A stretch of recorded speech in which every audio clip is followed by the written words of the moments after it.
हॉटेलमधील महिला कर्मचाऱ्याचे अंघोळ करतानाचे फोटो काढून व्हायरल करण्याची धमकी.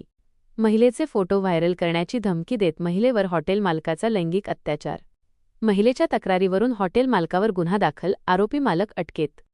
शेगाव शहरातील एका प्रसिद्ध हॉटेलमध्ये कर्मचारी म्हणून कामाला असलेल्या महिलेचे अंघोळ करतानाचे फोटो काढून ते व्हायरल करण्याची धमकी देत हॉटेल मालकानेच कर्मचारी महिलेचं लैंगिक शोषण केल्याचा धक्कादायक प्रकार उघडकीस आल्याने शेगाव शहरात खळबळ उडाली आहे. शेगाव शहरातील खामगाव मार्गावरील एका प्रसिद्ध हॉटेलमध्ये अनेक महिला कर्मचारी कामावर आहेत. हॉटेलमधील एका महिला कर्मचाऱ्याचे या हॉटेल मालकाने चोरून अंघोळ करतानाचे फोटो व व्हिडिओ काढले व ते व्हायरल करण्याची धमकी पीडित महिलेला देत तिच्यावर लैंगिक अत्याचार केला, शिवाय जातीवाचक शिव्याही दिल्या. या प्रकरणी पीडित महिलेच्या तक्रारीवरून शेगाव पोलिसांनी तात्काळ हॉटेल मालक ज्ञानेश्वर लिप्ते याच्या विरुद्ध लैंगिक अत्याचार, विनयभंग व अॅट्रॉसिटी अंतर्गत गुन्हा दाखल करून आरोपीला अटक केली आहे. या घटनेमुळे शेगाव शहरात खळबळ उडाली असून संतप्त प्रतिक्रिया उमटत आहेत. पोलीस स्टेशन शेगाव शहर येथे दिनांक 12/5/2026 रोजी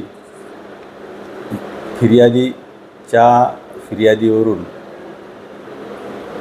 यातील आरोपीने तिचा विनयभंग केला, त्याचप्रमाणे जातीवाचक शिवीगाळ केल्याच्या फिर्यादीवरून पोलीस स्टेशन शेगाव शहर येथे अपराध क्रमांक 304/26 कलम 74, 75, 76, 77, 78, 115(2), 296, 351(2) भारतीय न्याय संहिता तसेच RW 31, W 112, 31 R S 32 VA अनुसूचित जाती जमाती प्रतिबंधक कायद्यानुसार गुन्हा दाखल झालेला असून यातील आरोपी अटकेत आहे.